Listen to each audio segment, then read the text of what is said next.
कि मान लीजिए अभिषिक्त हो गया है, उसकी अभिषेक दीक्षा हो गई, तो मंत्र देवता तादात्म सिद्धये षाण्मासिकम प्रत्यहम जप होम विशेष पूजा चरणेन विद्याव्रतम कुर्या। तो अभिषिक्त के लिए इतने हैं, जैसे अपने आप कहते हैं, यहाँ भी कहते हैं ना कि भाई 6 महीने, आजकल चतुर्गुना मान करके 2 वर्ष हम बताते हैं, पर शास्त्र विधि 6 महीने का। 6 महीने प्रणव का जो है 12,000 जप अनिवार्य, संन्यास की दीक्षा, संन्यास दीक्षा। अब कलौ चतुर्गुणा प्रोक्तम, इसके कारण जो है उसको 2 वर्ष का, लेकिन 6 महीने उसके लिए विधि है कि 6 महीने प्रणव का अर्थानुसंधान करे, जप करे 12,000, तो उसको ज्ञान, जिसके लिए वो दीक्षा लिया है वो ज्ञान प्रकाश होता है।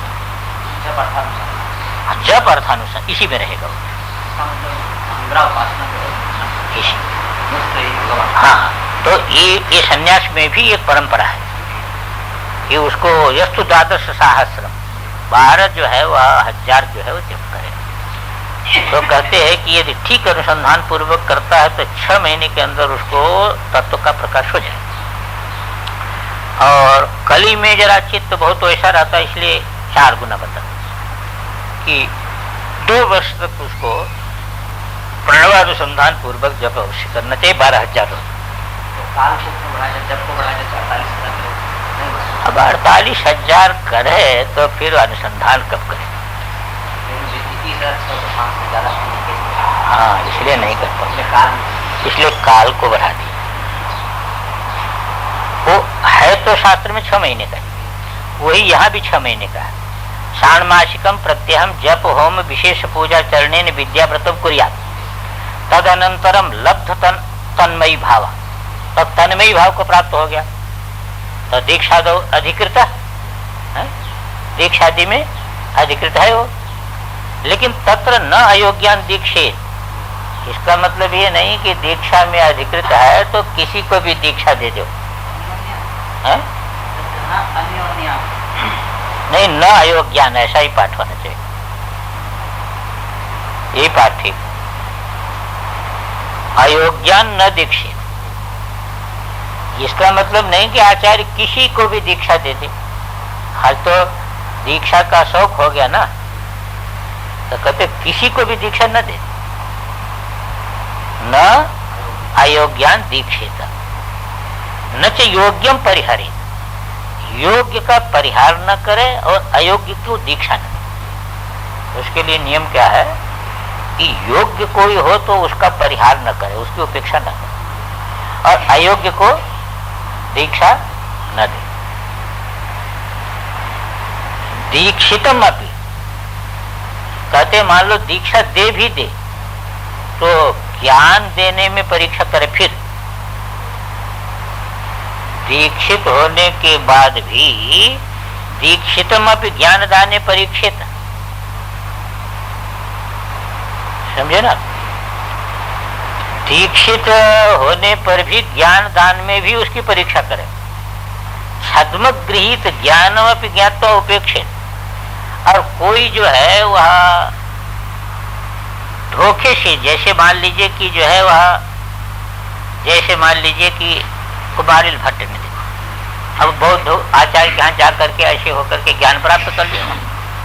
अब बहुत लोग होते हैं कि ऐसे जो है वह छद्म वेश से जो है वह वो क्या करते हैं, ज्ञान प्राप्त करते हैं। हाँ, छद्म वेश से कर ले, तो कहते उसको भी जब जान लिया तो उसकी उपेक्षा कर दे। नहीं, छद्म गृहीत ज्ञानम अपि ज्ञात्वा उपेक्षित, छंद नहीं, छद्म गृहीत ज्ञानम, छद्म से गृहीत किया है ज्ञान जिसने, उसको भी जानने पर ज्ञात्वा उपेक्षित, उसकी उपेक्षा कर देनी चाहिए। अत्र च अभिषेक विभवेन देव पूजादिकम, यहाँ पर जो है अभिषेक का विभव से देवादि का पूजन करना चाहिए, है? देवादि का पूजन जो है कोई कंजूसी से नहीं करना चाहिए। यहाँ भी जो है विभव साठ्य नहीं करना चाहिए, है? जबरदस्त होती है। करपात्री जी कराते थे, अभी भी कोई कोई कराते हैं पूर्णाभिषेक दीक्षा।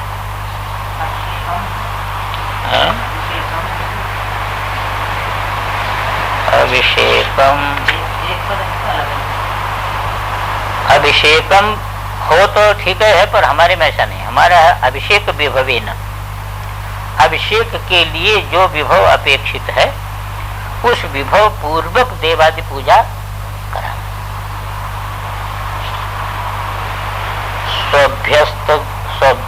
स्वभ्यस्त ज्ञानतया स्वार्थ परार्थाधिकारतां बहतः साधक गुरुता योगस् तत्र ही कार्यस्तदभिषेकः।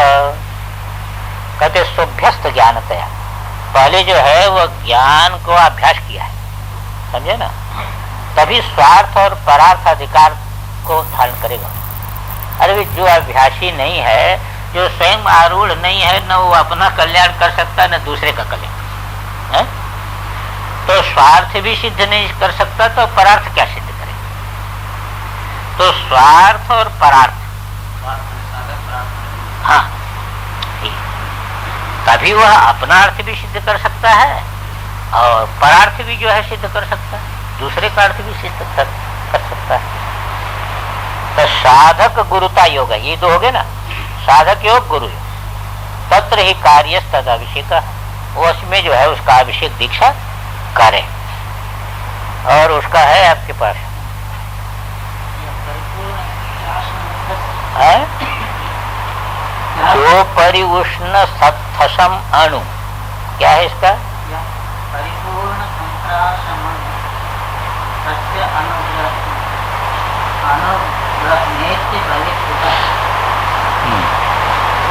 अनुग्रह में परिपूर्ण कामनीय यह पुनः सह सार्थम उत्तरति उपारोहति नमस्ते। पहला पढ़े, पहली पंक्ति। यह परिपूर्ण संत्रासमन, परिपूर्ण संत्रास संत्रास मनु, संत्रासम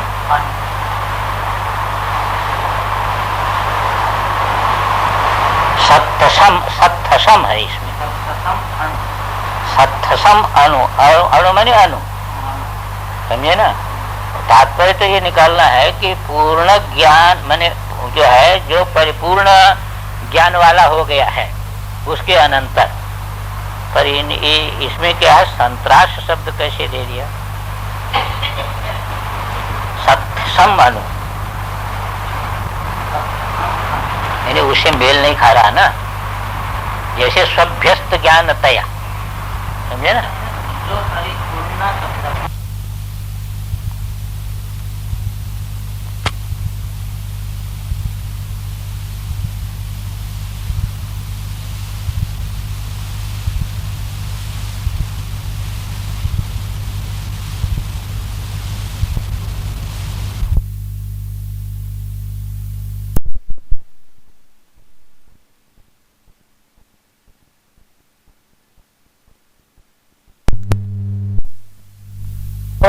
ज्ञान से परिपूर्ण ज्ञान वाला हो, जैसे कहा था स्वभ्यस्त ज्ञान तया, और वहां भी पहले भी कहा था ये बात।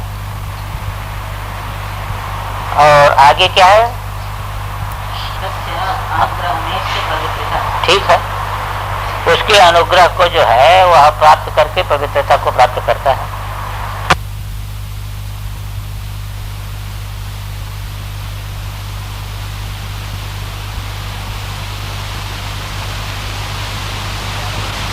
के द्वारा जो है वह क्या है कि उसको प्राप्त करता है, अथवा जो है वो चिति पर आरोहित होता है, अपने स्वरूप में आरोहित होता है।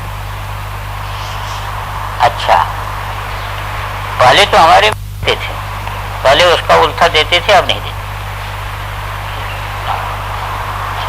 अब इसके बाद जो है एक और जो है विलक्षण दीक्षा आ रही है, उद्धार दीक्षा है। एक प्रकार उद्धार दीक्षा इस प्रकार की है कि मान लीजिए कि वैष्णव आदि शासन में कोई है और मृत्यु के अनंतर उसके कुछ संस्कार इस प्रकार के जगते हैं मरते मरते, समझे ना, मरते मरते कुछ शक्तिपात के संस्कार जगे। तो अब उसको जो है वह कैसे दीक्षित करे है? तो उसकी अंत्येष्टि में दीक्षा होती है। उसकी दीक्षा कैसे होगी? अंत्येष्टि के समय होगा। जब उसका अंत्येष्टि कर्म करेंगे ना, तो अंत्येष्टि कर्म में जो है उसकी दीक्षा होगी। और ये दो प्रकार की दीक्षा होती है। एक मान लीजिए कि वैष्णवादी दर्शन में दीक्षित है, और मृत्यु के समय उसके अंदर जो है वह एक अंदर शरणागति का भाव आता है गुरु के, यानी सदगुरु के। तो उससे प्रेरित होकर के गुरु, जो एक गुरु है अद्वैतवादी गुरु, तो उसको अंत्येष्टि में दीक्षा देता है, जिस समय उसके शरीर को रखते हैं जलाने के लिए। एक तो ये है, और दूसरा ये है कि स्वमार्ग में दीक्षित तो है पर उसको सहन नहीं कर पाया, आचार भ्रष्ट हो गया। आचार भ्रष्ट हो गया, पर वो अनुग्रहित तो है ही है। तो उसका जब शरीर शांत होता है तो गुरु एक अनुग्रह शक्ति के द्वारा उसको अंत्येष्टि के समय उसका संस्कार करता है, मुक्ति संस्कार। वो गुरु प्रेरणा से करता है, गुरु कर सकता है। तो इसमें क्या है कि वो पहले जैसे आया था मृत का ना, उसमें इसमें अंतर क्या है? वहां तो मृत का क्या है कि वो पुतलिका इत्यादि कोई प्रतीक रखता है, यहाँ कोई जरूरत नहीं। उसका शरीर सामने है, उसका शरीर सामने है, उसी में संस्कार कर, एक तो अंतर हो जाएगा। और एक हमारा मंत्र पूर्ण जो है वह विश्वसनीय है इसके उद्धार करने में। इसकी परीक्षा यदि करनी हो तो फिर वही जालक, जो जालक प्रयोग था, हाँ, वो जालक प्रयोग एक धान्य निर्बीजीकरण था। शरीर में भी तो प्रयोग था ना, उसका शरीर लघु हो जाता है जैसे है? ऐसे इसमें प्रवेश, इसमें वो प्रयोग करेगा। तो जब इसमें प्रयोग करेगा वो, तो जीव का आकर्षण हो जाएगा, जीव का आकर्षण हो जाएगा। तो इसमें प्रयोग करेगा तो जीव का आकर्षण होगा, तो शरीर में कंप होने लगेगा, शरीर में कंप होने लगेगा। और हाथ जो है वह उसका बायां हाथ ऊपर हो जाएगा। ये दो लक्षण मानते हैं। हाँ, वो जो मुर्दा सामने, हाँ, एक हाथ बायां हाथ ऊपर उठ जाए और उसके शरीर में कंप हो जाए। तो इसका मतलब क्या है कि इसका मतलब उसके जीव का आकर्षण हो गया शरीर। तो उसके पूर्वक जो है उसका उसकी बने उसका संस्कार करके उसको मुक्त करेंगे। देखिए, अधर शासन स्थानाम है, जो अधर शासनस्थ है ना, तो अधर शासनस्था नाम गुरुवंता नाम, समझे ना, दूसरे गुरु के जो है रहने पर भी मरण समनंतरम है, मरण के अनंतर मृतोद्धारोदित, मृतोद्धार में कहा हुआ शक्तिपात योगा देव, ऐसे तो नहीं होगा, सभी का नहीं होगा, पर शक्तिपात की योग से ही होगा। तो अंत्य संस्काराख्याम दीक्षा कुर्या, इसका नाम है अंत संस्काराख्य दीक्षा।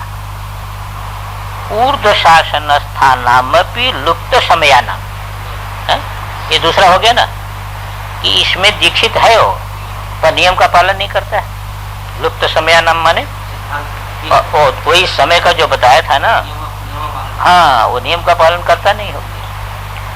अकृत प्रायश्चित नाम, और यदि नियम कोई टूट गया तो प्रायश्चित करना चाहिए है? तो प्रायश्चित भी नहीं किया। अगर कोई नियम टूट जाए तो उसको प्रायश्चित करना, तो प्रायश्चित भी नहीं किया। अपने यहाँ तो प्रायश्चित का बहुत मानते हैं ना, हाँ, इसीलिए प्रतिदिन का मानते हैं कि शरीर से कोई अपराध हो जाए तो उसका प्रायश्चित है कि 24 घंटे न खाए, कुछ व्रत करे। वाणी से अपराध हो जाए तो मौन रह करके जप करे, और मन से अपराध हो जाए तो प्राणायाम करे। एक प्राणायाम से 10 प्राणायाम, ऐसे प्राणायाम। तो उसने तो कुछ किया नहीं प्रायश्चित, जो शास्त्र में कहा गया अकृत प्रायश्चित्ता नाम वही दीक्षाम कुरियात, अंत्य संस्काराख्याम दीक्षाम कुरियात, उसके साथ ले जाएगा। हाँ, इत परमेश्वर आज्ञा, कहते कैसे कोई परमेश्वर की आज्ञा है? इसलिए करे। तत्रैव मृतोद्धारे विधि उक्त सर्वैव शरीर कर्तव्य, जो पहले मृतोद्धार में कहा था ना, वो सारी की सारी विधि उसके शरीर में कर्तव्य है। पूर्णाहुतिया और सब शरीर दाह, और पूर्णाहुति जो वहां कही गई है वो पूर्णाहुति में इसका शरीर दग्ध होगा। इस शरीर का जो दग्धपना होगा वो पूर्णाहुति का। मूढ़ा नाम तो प्रतीति रूढ़ है, और मूढ़ लोग जो है ना, अरे कहते चार ये ढोंग करते हैं, जो है ये गुरु लोग ढोंग करते हैं। तो जीव कहाँ गया, शरीर कहाँ है, उसका कैसे उद्धार करेंगे, ऐसे मूढ़ों की बुद्धि होती है। कहते गुरु के मन में आ जाए यदि कि मूढ़ों की को भी जो है वह विश्वास उत्पन्न होना चाहिए, तो सब प्रत्ययाम अंत्येष्टिम क्रिया ज्ञान योग बलात् कुर्यात्। तो ऐसा करे कि जो है वो उसमें क्रिया योग और ये 3 चीज, क्रिया ज्ञान योग, इसके बल से करे। ये तीनों का जो बल लगाएगा उसमें ना, तो तीनों का बल लगाएगा तो उनको विश्वास उत्पन्न होगा। कैसे तीनों का बल लगाएगा? कहते तीनों का बल ऐसे लगाएगा कि ये है, देखिए इसमें प्रत्येन बिना मोक्षो न श्रद्धेयो विमोहित है, इसलिए तदर्थम एत दुतितम न तो मोक्षोपयोग्यता, कोई मोक्ष के उपयोग के नहीं है, लेकिन लोगों को विश्वास दिलाने कि गुरु मुक्त कर सकता है। हाँ, तो क्रिया ज्ञान योग बलात् कुर्यात्। तो कैसे करे?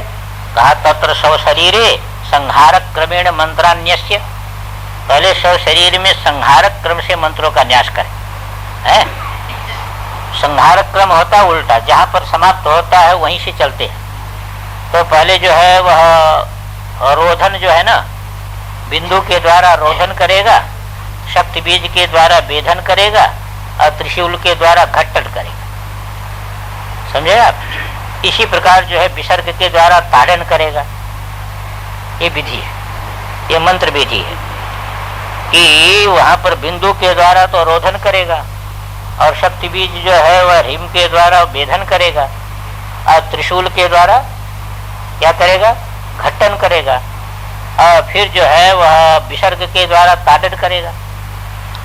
तो संहार क्रमेण मंत्रान्यस्य जालक क्रमेण आकृष्य, फिर वो जालक क्रम जो आया था है, वो क्या करेगा? वही रम को लेकर के चलेगा ना अग्नि बीज को, तो वायु से पूर्ण करेगा, फिर जाल के समान उसको खींचेगा। फिर रोधन वेधन घट्टन, ये जो हमने बताया, रोधन वेधन घट्टन आदि से ले लीजिए ताड़न इत्यादि कुर्यात्। ऐसा करे। प्राण संचार क्रमेण हृदय कंठे ललाटे च इत्येवं शव शरीरम कंपते, फिर अंत में प्राण संचार करेगा, वायु से पूर्ण करेगा, और उसके साथ अपने को अभेद करेगा, फिर अपने जो है प्राण को जो है वो निकाल करके उसके अंदर प्रवेश करेगा। ये माने उसके प्राण को अपने प्राण को एकीभूत करके वो जो प्रक्रिया थी। तो प्राण संचार क्रमेण हृदय कंठे ललाटे च, इससे क्या होगा कि तेवम शव शरीरम कंपते, हाँ विश्वास उत्पन्न। तो दो मानते, एक लक्षण दिया यहाँ पर, और दूसरा लक्षण मानते उसका वाम हस्त ऊपर होता है, तंत्रालोक में शायद होगा। शव शरीरम कंपते ततः परम शिवे योजनिकाम कृत्वा, फिर परातुल तन्मेवावशिष्यते। ओम शांति शांति शांति। यस्योन्मेषनिमेषाभ्यां जगतः प्रलयोदयो तं शक्तिचक्रविभव प्रभवं शंकरं स्तुमः।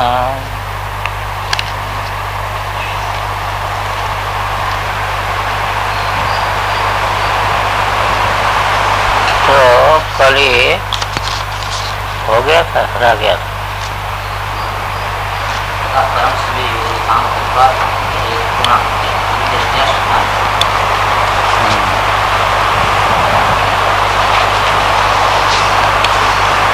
अंत्येष्टिया शुद्धानाम अन्येषामपि वा। अंत्येष्टि से जो शुद्ध हुए नहीं भी शुद्ध हुए हैं, तो ऐसे साधकों का श्राद्ध दीक्षा त्रयहम तुर्ये दिने मास मास संवत्सरे संवत्सरे कुर्यात्। उनको संस्कारित करने के लिए भी श्राद्ध दीक्षा करें 3 दिन, चतुर्थ तुर्य दिने, मने वो अंत्येष्टि के चतुर्थ दिन, अथवा महीने महीने में भी सब, माने मासिक श्राद्ध भी होता है, संवत्सर श्राद्ध भी होता है, मासिक श्राद्ध भी होता है, संवत्सर श्राद्ध भी होता है। तो उस समय पर उसका संस्कार करते रहे। तत्र होमांतम विधि कृत्वा, अब एक देखिए, होमांत विधि करने के बाद एक प्रयोग है, और ये विलक्षण प्रयोग है। वो प्रयोग ऐसा है कि नैवेद्य हाथ में ले ले, दक्षिण हाथ में वो नैवेद्य लेगा अन्न, और फिर जो है वह उस नैवेद्य को लेकर के गुरु से शक्ति रूप करके चिंतन करेगा। उस नैवेद्य को शक्ति रूप करके चिंतन करेगा गुरु का, और शक्ति रूप करके चिंतन करेगा। फिर उस अन्न में जिसको शक्ति रूप करके वो निर्धारित किया, तो उसमें एक अंश ऐसा है कि जो पशु संबंधी अंश है वो भोग्य रूप अंश है। और क्या, ये भोक्ता बन जाता है ना, तो भोग्य बन जाता है तो सब शक्ति ही, शक्ति से अतिरिक्त कहाँ है? अरे शक्ति ही तो सारा का सारा है, पर वो क्या हो जाता है कि ये उसको भोग्य बना लेता है, पशु भाव में आकर के, पशु भाव में आकर के भोग्य बनाता है ना। हाँ, अब जीव की कृत है, सृष्टि परमेश्वर कृत है, तो सृष्टि भी क्या, वो तो शिव ही जो है तद्रूप में है, पर जीव उसको भोग्य बना लेता है, सत्यांश को क्या बना लेता है? भोग्य बना लेता है। तो जो भोग्य रूप बना लेता है, तो वो भोग्य वस्तु जो है ना, अब भोक्ता कौन है फिर? तो शक्ति का भोक्ता परमेश्वर ही बनेगा, दूसरा तो बनेगा नहीं। तो ये क्या करेगा कि भावना पूर्वक उसको परमेश्वर में उस शक्ति रूप अन्न को अर्पित कर देगा। गुरु पहले शक्ति रूप करके उसका चिंतन करेगा, शक्ति से अभिन्न करेगा। अब उसमें जो जीव भोग्य अंश बना करके रखा है, तो उसको परमेश्वर में समर्पित कर देगा वो। तो जब परमेश्वर में समर्पित कर देगा, तो समर्पित करने पर क्या है कि शिष्य के सभी भोग समाप्त हो जाएंगे, उसका भोग्य रहेगा ही नहीं, गुरु करेगा।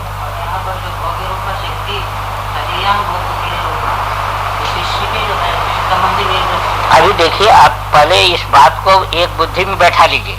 अभी मैं पंक्ति नहीं लगा रहा हूं, अभी मैं एक उस क्रिया की बात बता रहा हूं कि गुरु जो है वो अन्न को हाथ में लेगा, और अन्न को हाथ में लेकर के उसको शक्ति रूप से अभिन्न बनाएगा।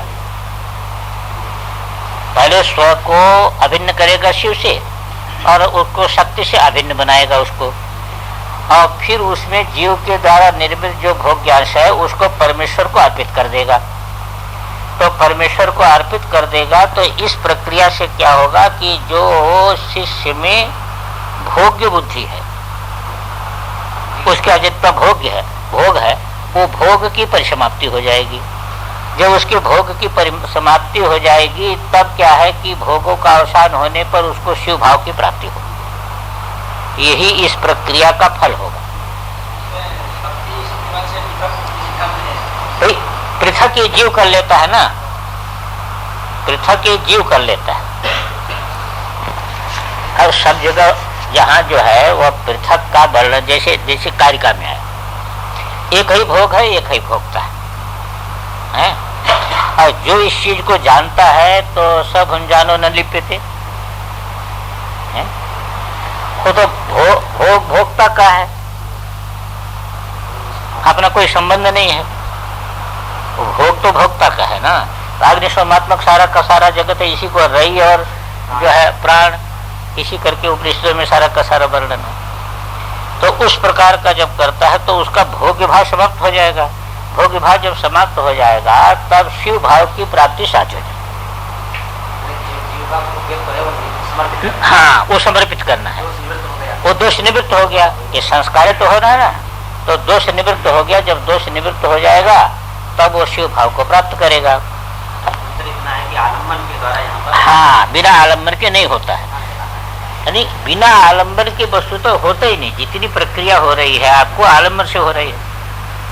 भाई चैतन्य में, चैतन्य आश्रित जो चिदाकाश के आश्रित संकल्प है, आप चित्ताकाश चिदाकाश के आश्रित है और चित्ताकाश के आश्रित भूताकाश। आप में जो है संकल्प आपका विकल्प युक्त हो जाता है, इसलिए आपका संकल्प सिद्ध नहीं होता। जब आप कोई आधार लेते हैं, मंदिर का आधार लेंगे, गुरु का आधार लेंगे, किसी का आधार लेंगे, तो वहां पर जाते जाते आधार लेते थे, आधार में क्या होगा कि वो आपका संकल्प सुदृढ़ हो जाएगा, विकल्प रहित हो जाएगा। और विकल्प रहित जब संकल्प हो जाएगा तो सिद्ध हो जाएगा। तो बिना आधार के कहाँ हो रहा है? जो जगत में भी सारी चीजें आधार पर होती तो इसके संकल्प से है, और वो आधार के बिना संकल्प संस्कारित नहीं होता, और संकल्प संस्कारित नहीं होता तो काम नहीं होता। होना तो यहीं से है ना।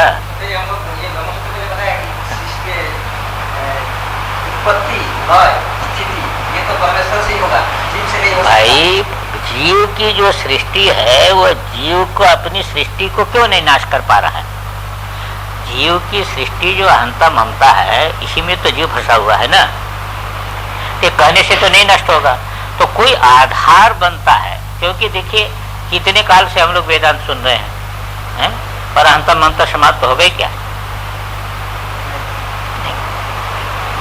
वही जो है उनकी समाप्त हो जाती है, जो कोई आधार लेकर के, परमेश्वर आदि को कहीं प्रतीक में आधार लेकर के और अपनी जो है अपनी अहंता ममता को समर्पित करते रहते हैं, उस भावना के परिपाक में जो है वह उनके समाप्त होता है। ये बुद्धि से नहीं होता, ये बिना जो है कोई आधार बिना वो काम होता नहीं। तो मंत्र का आधार है, प्रक्रिया का आधार है, इसी आधार से वो चीज बनती है।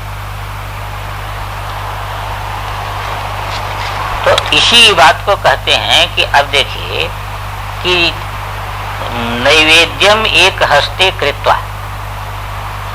तदीयाम वीर्य रूपाम शक्ति है, उसमें जो शक्ति भाग है ना, वीर्य रूपा जो शक्ति है, अब भोग्याकाराम है, अब वही भोग्याकार हो गई है। कैसे भोग्याकार हो गई है? पशुगत भोग्य शक्ति तादात्म्य प्रतिपन्ना। पशुगत जो भोग्य बुद्धि है ना, अब उसी के साथ जो है वह तादात्म्य उसका हो गया है।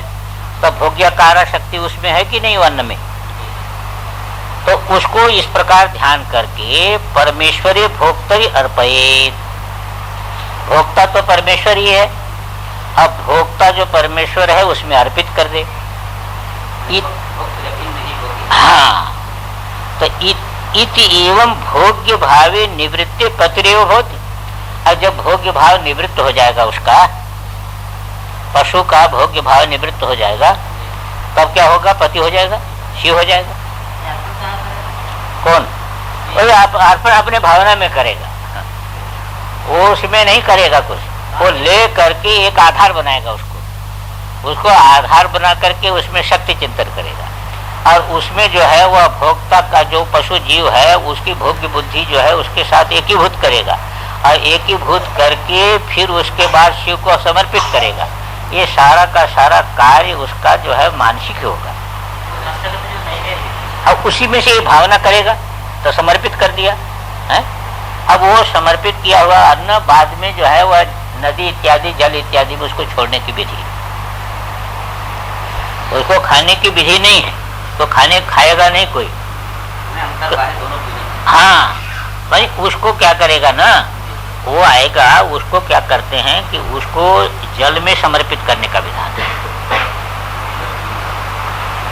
और मछली आदि जो उसको खा लेती है वो मछली इत्यादि में भी वो संस्कार उत्पन्न हो जाता है।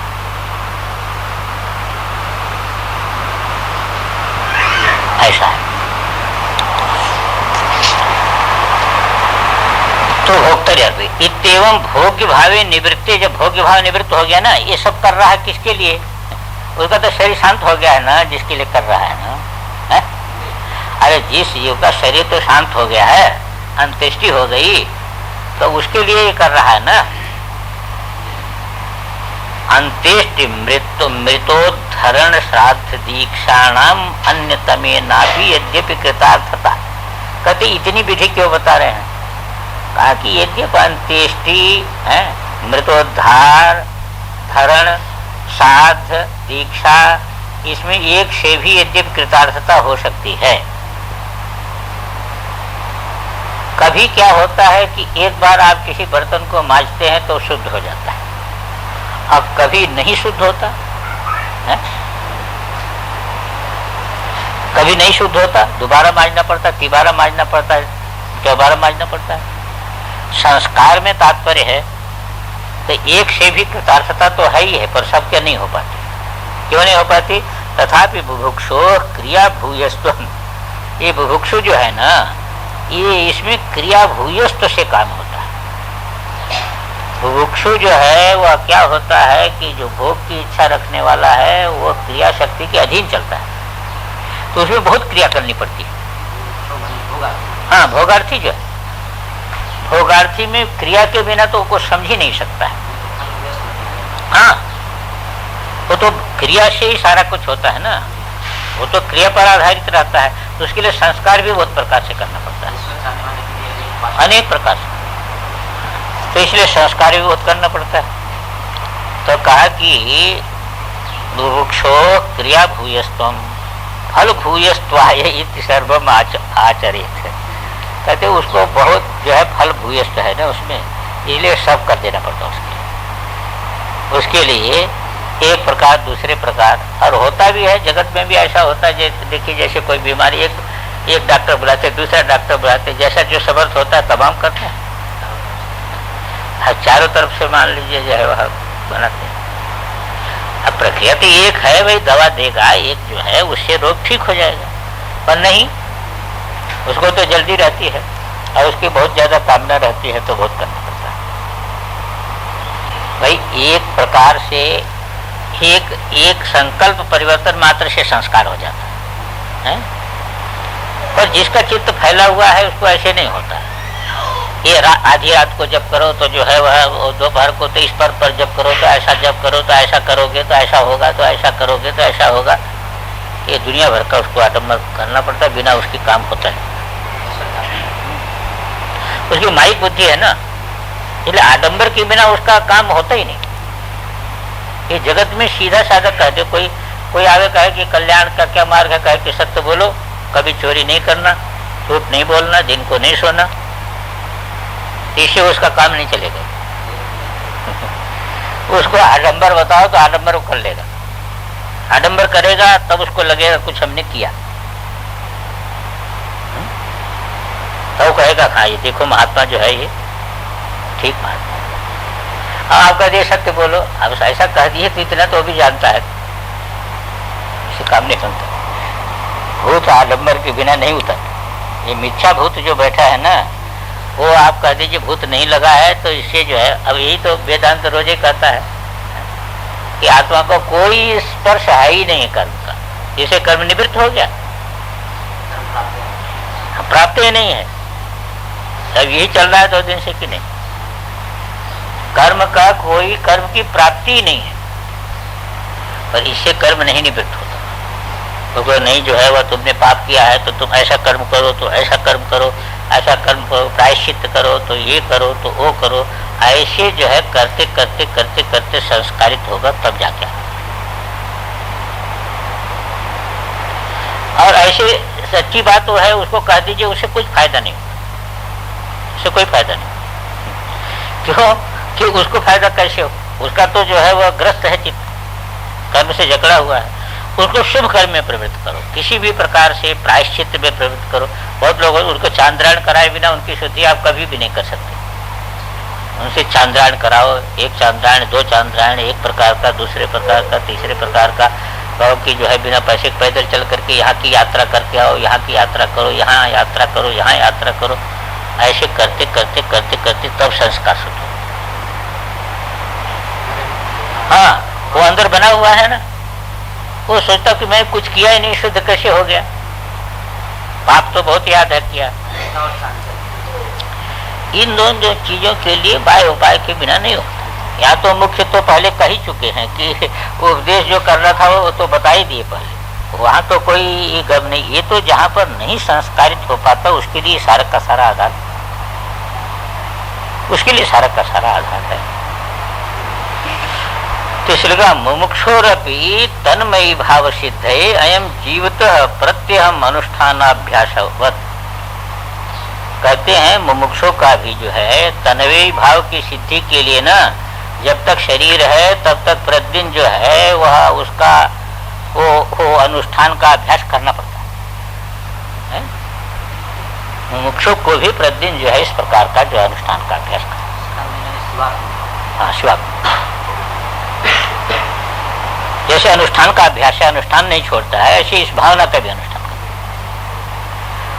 तत्व ज्ञान नस्तु न कोपि अयम अंत्येष्ट्यादि श्राद्धांतो विधि।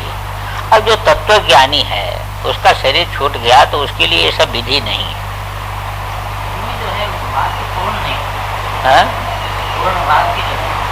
उन लोगों का एक प्रक्रिया है, उनके कहने की, प्रत्येक व्यक्ति की एक कहने की, प्रत्येक संप्रदाय की एक बोलने की प्रक्रिया है। उनका ऐसे बोलना है, वो भाषा उनकी ऐसी, और वो पारिभाषिक संकेत है। वो आप कहो कि संस्कृत से लग जाए तो संस्कृत से नहीं लगता, उनका एक पारिभाषिक संकेत है, उसी प्रकार का कहते। इस पर विचार भी किया भासुरानंद नाथ। भासुरानंद नाथ ने कहा कि देखो जो है वह आगम ये गोप्य है, इसको जो है वह पुस्तक में नहीं लिखा जा सकता। तो पुस्तक में नहीं लिखा जा सकता तो फिर कल्याण कैसे होगा, लोग कैसे जानेंगे? तो कहा कि कहीं उसको साफ कहने का प्रसंग है तो वहां पर ऐसा कहना कि समझ में ना आवे, और कहीं अप्रसंग है तो वहां भी उसको खोल देना। तो जो अधिकारी है वो तो पकड़ लेगा,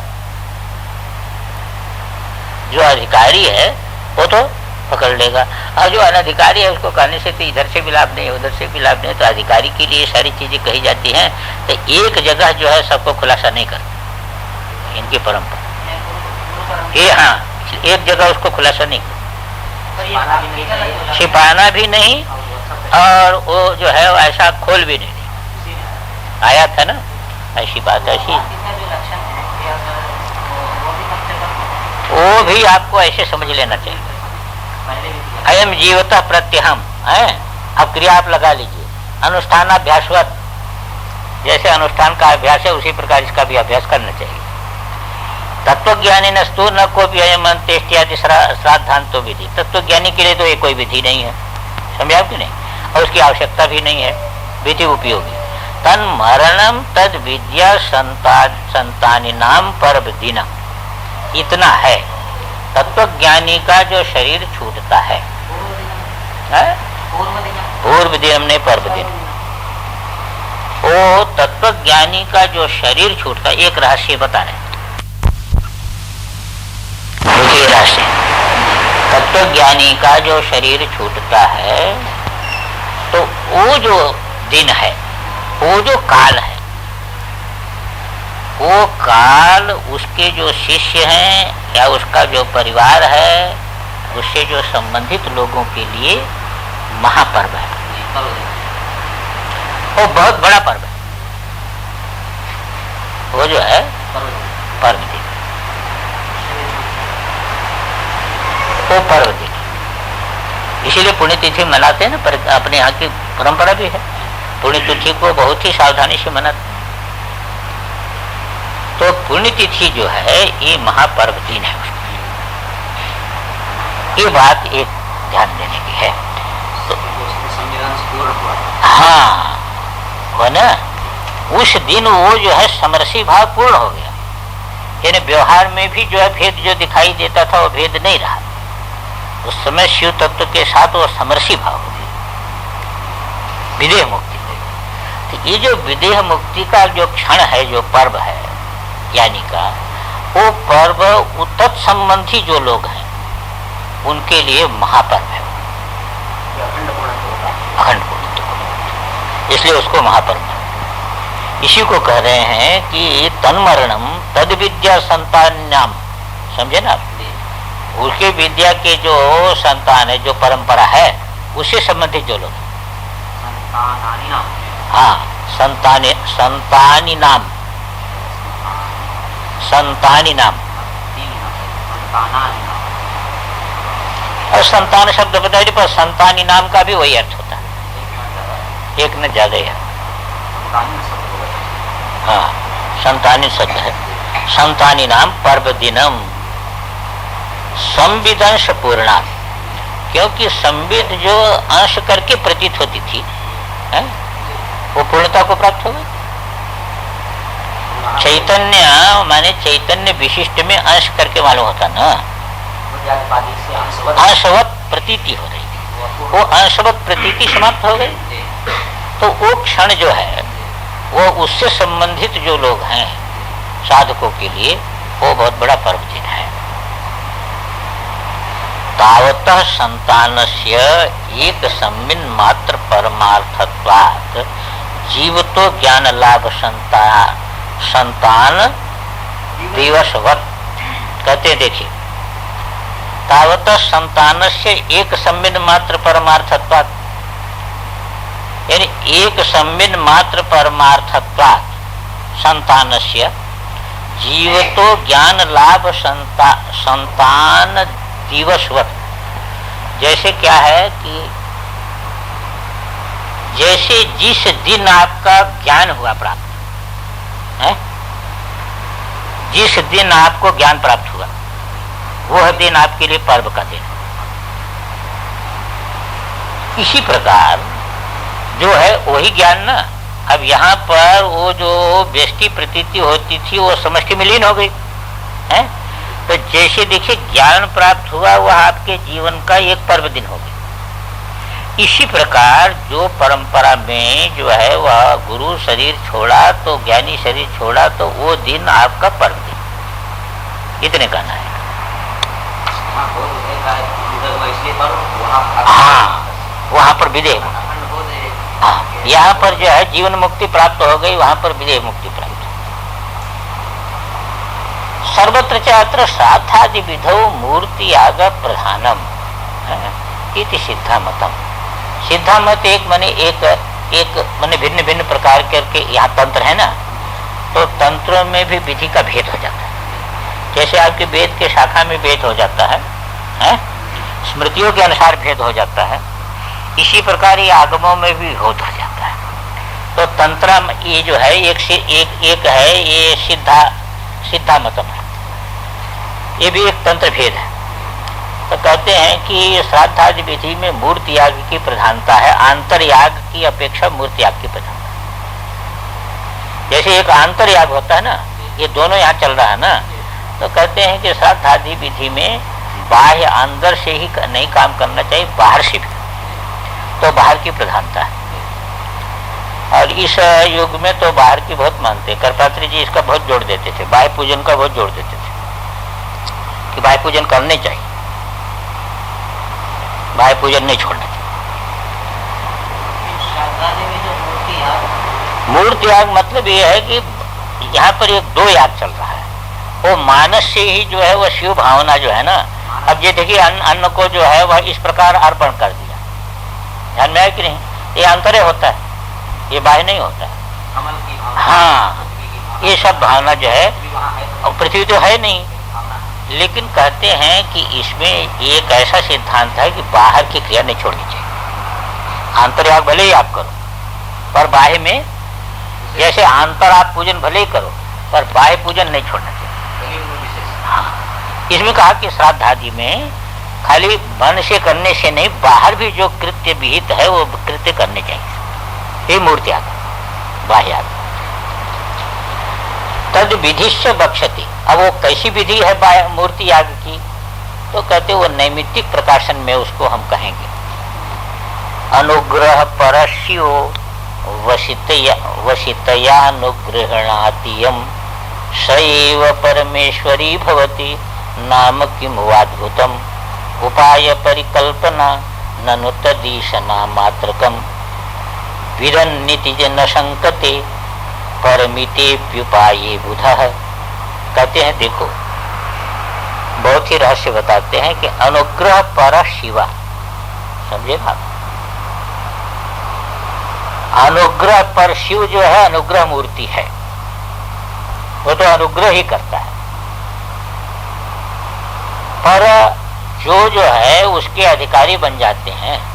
वशितया अनुग्रहणातियम है, अनुग्रह वश होकर के जिस पर वो अनुग्रह करता है, तो वह अनुग्रह जिस पर करता है स एव परमेश्वरी भवति। परमेश्वरो हो तो कोई बात नहीं, हमारे परमेश्वरी भवति, हाँ वही है, वो परमेश्वर रूपता को प्राप्त हो जाता है। इसमें क्या अद्भुत है? इसमें कोई अद्भुत नहीं है। परमेश्वर कृपा जिस पर कर दे वह परमेश्वर रूप को प्राप्त हो जाता है। जानत तुम्हें हो जाई है, वह परमेश्वर रूपता को प्राप्त हो जाता है। इसमें कोई अद्भुत क्या है? वो कृपा से ही प्राप्त होता है, अपने अहंकार से तो प्राप्त हो नहीं सकता है, तो कृपा से प्राप्त होता है। अब कहते जब कृपा से प्राप्त होता है तो ये उपाय परिकल्पना दुनिया भर का काहे को करते हैं? कहते उपाय परिकल्पना जो है वह एक दिशा है, वो परमेश्वर के सन्मुख कराने की एक दिशा है। हाँ, वो एक दिशा है, उसके माध्यम से वो परमेश्वर के सन्मुख होता है। ऐसे परमेश्वर के सन्मुख नहीं होता। जैसे देखो, परमेश्वर तो कण कण में व्यापक है, पर आपका चिंतन कहाँ होता है? क्योंकि कण कण में आप तो सावधान रह नहीं सकते। तो जो एक मंदिर बना दिया, वहाँ जो है वह नर्मदेश्वर की स्थापना कर दिया, तो यहाँ पर आप जल लेकर के जब चढ़ाते हैं तब आपको ये बनता है कि मैं परमेश्वर को जल अर्पित कर रहा हूँ। भाव एक दिशा है। हाँ, इस दिशा को लेकर के वह परमेश्वर के साथ परमेश्वर कृपा का काल बन जाता है। और यदि उसको कोई आधार मत दो, तो योग्यता नहीं उत्पन्न होती उसमें। इसलिए कहते हैं कि उपाय परिकल्पना ननु तदीशना मात्रकम। समझे ना?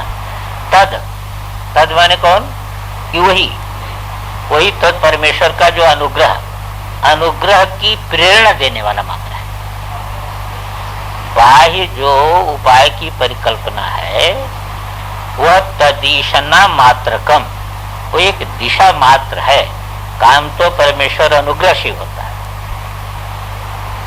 इसलिए कहते जो रहस्य को जानता है उसको भी शंका नहीं करनी चाहिए। परिमित उपाय के विषय में उसको शंका नहीं करनी चाहिए कि क्या ये परिमित उपाय जो है वह झूठा आधार क्यों दिया, उसमें शंका नहीं करनी चाहिए। शंका क्यों नहीं करनी चाहिए कि वो है, बिना उसके हो तो होगा नहीं ना। इसलिए जो जानता है, मेरे एक भक्त थे तो कहे कि हम अपने मामा के यहाँ गए थे, हमारे मामा भूत उतारते थे। कहीं एक बाई को पकड़ करके जो है 4 लोग ले आए, वो उछलती ऐसी थी कि 4 आदमी को फेंक देती। तो पहले उसको बुला के पूछ लिए क्या है। कहा कि भाई ये इसको कुछ लग गया है, 1 वर्ष से इसकी तबीयत खराब थी, 7 दिन से ज्यादा हो गई।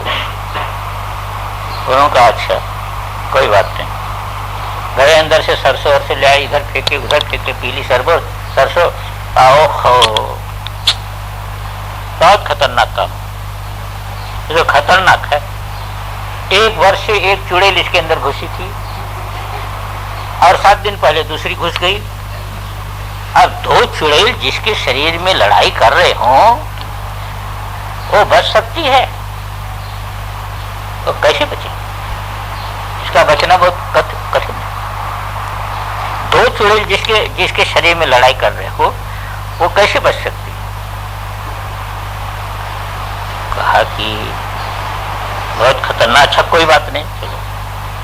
फिर ये फेंका, लौंग फेंका, ये फेंका, वो फेंका। फिर कहा मिर्चा की धुनी लगाओ, धुनी बना करके मिर्चा खिलाया, उसके नाक के सामने जो है रखा। उसने कहा छोड़ दिया। कहा छोड़ कैसे दिया तुमने, जो है तुमको गाड़ देंगे जमीन में, 1 लाख वर्ष तक प्रेत बन करके बनी रहेगी।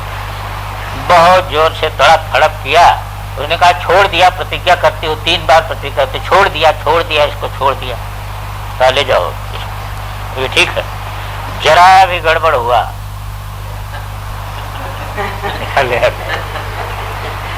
तो कहे वो तो चला गया। तो हमने पूछा कि ये मामा तुमको कैसे पता लगता है? कहते पता क्या लगता है, उसको कुछ लगा, चुड़ैल उड़ैल थोड़ा लगी थी।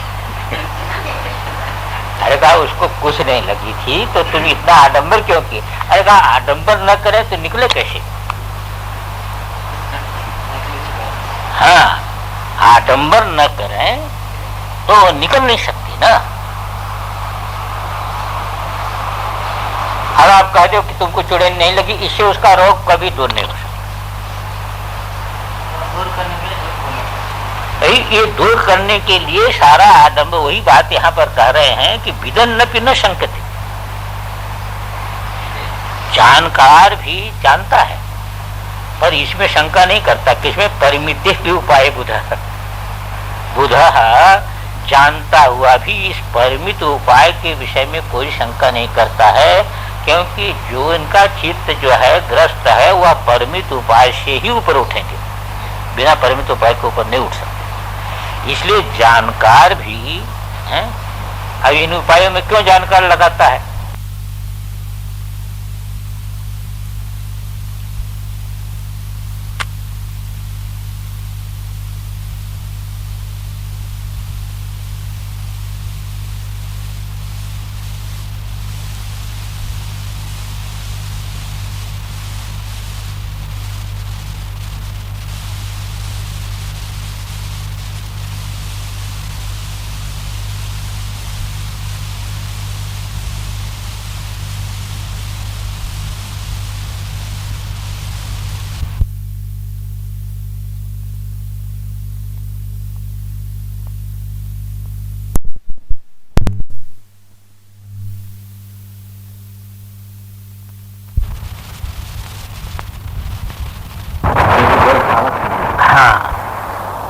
आगे क्या है आप में बोलिए।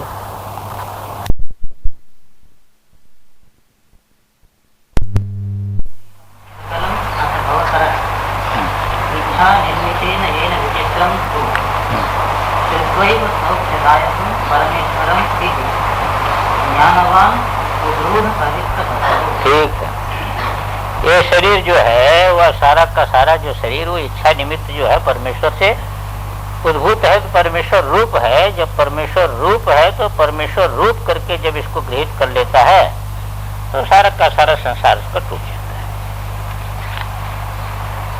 अब कहते हैं कि शेष वर्तनार्थम प्रकरणांतरम, कुछ शेष बातें हैं पर किसके लिए हैं? जो इसको करनी पड़ती है, जो व्यवहार में करनी पड़ती हैं साधक को, उसके लिए जो है ये प्रकरण है।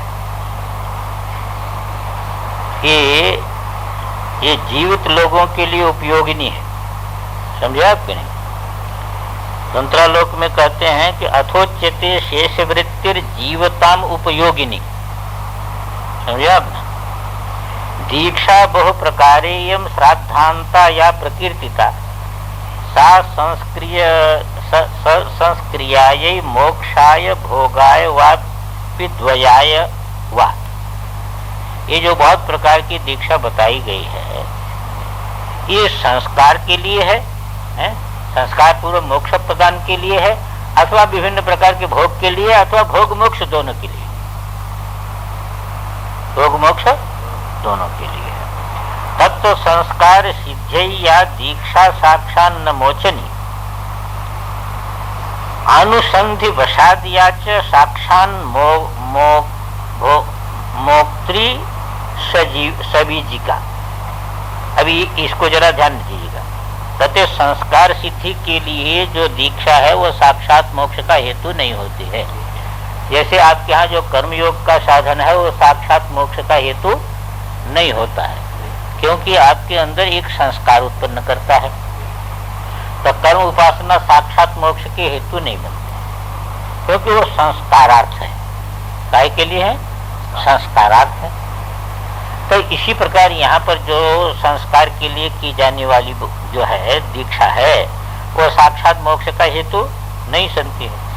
अब जब अंतःकरण शुद्ध हो गया, अनुसंधि बसात, जिसमें अनुसंधि बनती है, अंदर से विचार उत्पन्न हो जाता है, क्या मैं हूँ, मेरा स्वरूप क्या है, शिव क्या है, ऐसा अनुसंधान करने वाली जो दीक्षा है वो साक्षात जो है मोक्ष का हेतु होती है।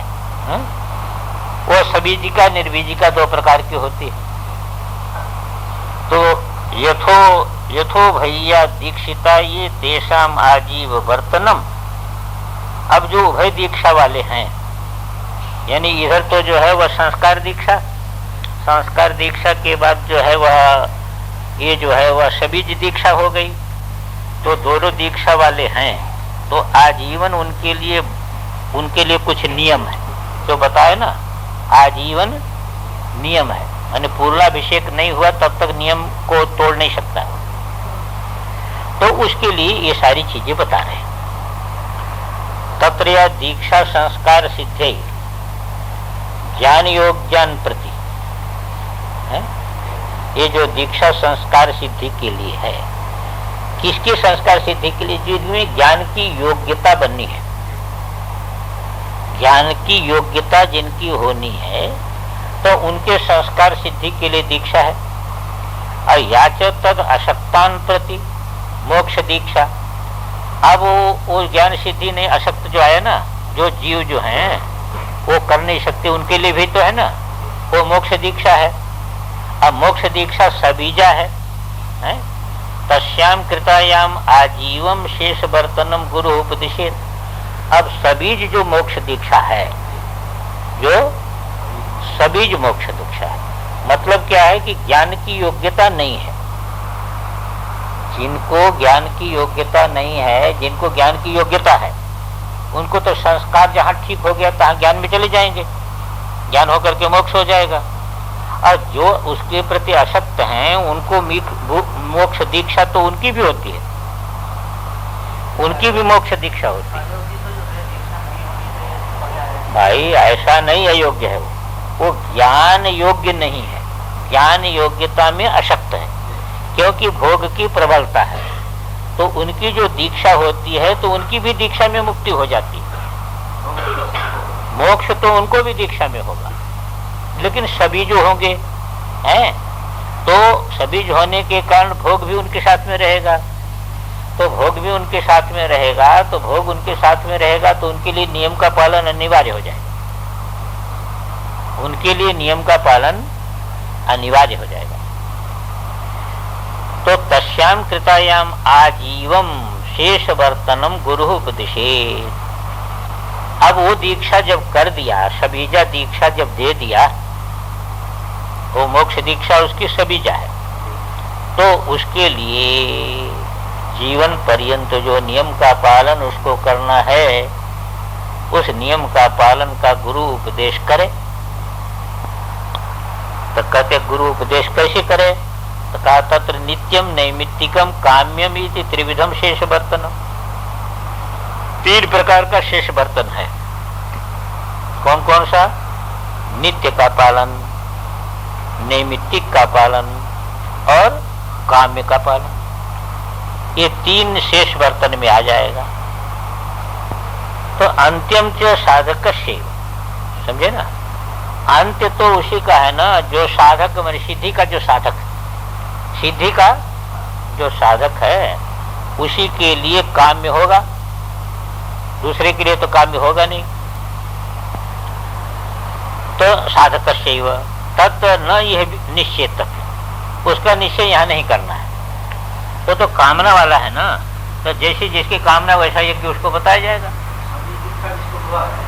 सभी दीक्षा तो हुआ है, कहा कि भाई देखो ऐसा है, एक तो बता दिया कि संस्कारार्थ ये दीक्षा ज्ञान की योग्यता जिनमें उत्पन्न होने वाली है उनके लिए कर दिया, तो ज्ञान का उत्पन्न हो जाएगा, तो ज्ञान उत्पन्न होने पर निर्बीज हो जाएंगे, अंतःकरण शुद्ध हुआ, और अंतःकरण शुद्ध होने पर ज्ञान प्राप्त हो गया, ज्ञान प्राप्त होने पर निर्बीज हो गया। लेकिन जिनमें वो योग्यता नहीं है, जिनमें वो योग्यता नहीं है, क्योंकि वासना की प्रबलता है, तो वासना की प्रबलता है तो उनको दीक्षा हो सकती है कि नहीं? कहा उनकी भी दीक्षा होगी, उनकी भी दीक्षा, और उनकी भी मोक्ष दीक्षा होगी। हाँ, मोक्ष दीक्षा होगी। दीक्षा से ही जो है वो दीक्षा के प्रबंध, वो गुरु क्या करेगा कि जो है उस प्रकार का संस्कार डाल देगा, वो दीक्षा में ही मुक्ति है। लेकिन जीवन मुक्ति नहीं है, क्योंकि उसको जो है बहुत चीजें हैं, तो उसकी कामना भी होती रहेगी, उसकी मुक्ति, उसका शरीर छोड़ने पर मोक्ष होगा, इसमें किसी प्रकार का संशय नहीं, क्योंकि दीक्षा में मुक्ति मानते हैं। इनकी दीक्षा ऐसी है कि वो गुरु उसको जो मूला ज्ञान को दग्ध कर देगा, स्थूला ज्ञान के आधार पर उसका व्यवहार चलेगा, उसके मूला ज्ञान को ध्वस्त कर देगा और स्थूला ज्ञान के आधार पर जो है वो उसका व्यवहार चलेगा। तो उस व्यवहार में उसमें कामना भी होगी, उसकी सबीज है, मोक्ष दीक्षा जो है सबीज है। तो सबीज जो मोक्ष दीक्षा है, तो उसमें गुरु को बताना पड़ता है कि इतना नियम तुमको अनिवार्य है, उसके लिए नियम की अनिवार्यता है।